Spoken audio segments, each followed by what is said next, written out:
So as I've been mentioning, about 5,000 people are out of their homes. Some of them have headed north to the Northwest Territories. Others have headed south to the communities of Slave Lake and Grande Prairie. That's where we've reached our next guest. Deb Stecyk is one of the thousands of evacuees. She's in Grande Prairie. Deb, just explain for me what your status is right now, what your situation is. Well, we're safe. We're safe away from the fire, so we're just with family. So we feel blessed to be with family and to be safe. But at the same token, we're heartbroken too, because we don't know what's going to happen.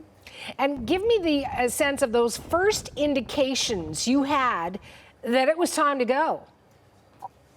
Well, we knew the fire was progressing and it was growing, so everybody was on alert. And then yesterday morning, about 8:45, the power went out, and it stayed out. So it had flickered a couple days prior, but always came back on. So I think when the power stayed off, everybody knew that things were progressing and getting worse. And plus the sky was telling us and the officials. So we knew we were going to evacuate. Mm-hmm. We just didn't know when. You mentioned the sky. What did it look like? What did it smell like? Could you feel it in your throat? Yeah. Yesterday we could feel the smoke more so than previous days. And the smoke columns, the clouds, the formations were just impressive, to say the least. Very intense. Intense, but also emotional, I would take it, right? Oh, it was very emotional, and I think everybody was pretty calm. And really, we thought we wouldn't be evacuating. You always play, the denial game. It's, We're not going to have to evacuate. But yesterday and the day prior, we knew that we were probably going to be forced to leave the community. So it was heart-tugging.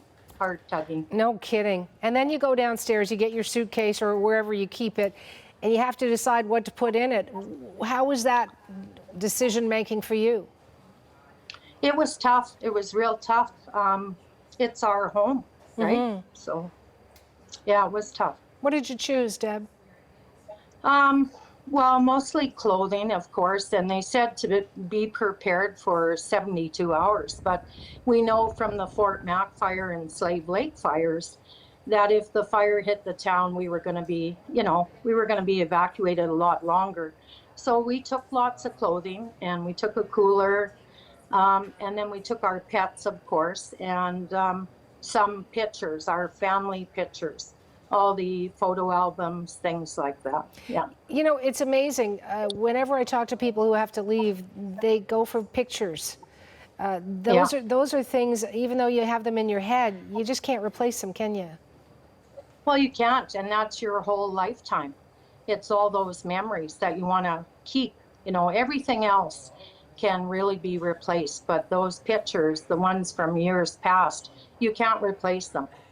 So you left the home with your pets, 2 cats, a dog, your husband, and who else was with you? My sister Barb was actually visiting from Kelowna. So it was great having her there. She was a huge support. Thanks, Barb. I hope Barb is watching and that she gets that shout out. I'm sure she will. Then you make your way. What was the travel like going from your home over to where you are right now, staying with family?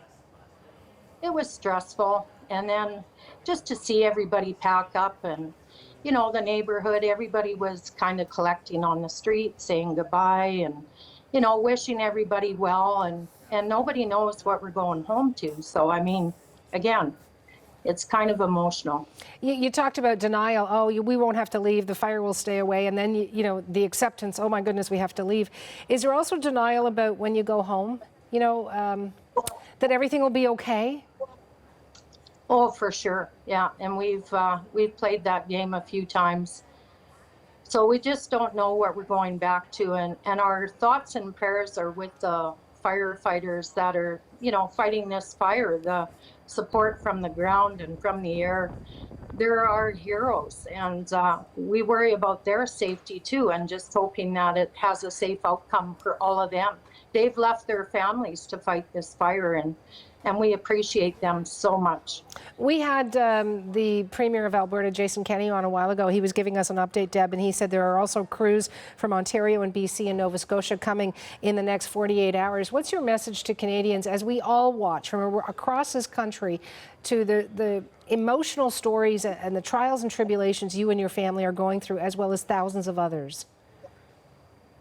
Well, we just appreciate the efforts from all the other provinces too. We know they're leaving their families too to help us out, and that's one thing about Canada. It's like a big family, right? Everybody pulls together and helps each other out in need. So I get that sense as well. Thank you so much for your time, Deb. I certainly hope you go home to everything you left behind as it was, and I appreciate your time. Thank you so much. Have a great day. You too. Deb Stecyk is an evacuee from high-level Alberta, and we reached her staying with family in Grande Prairie.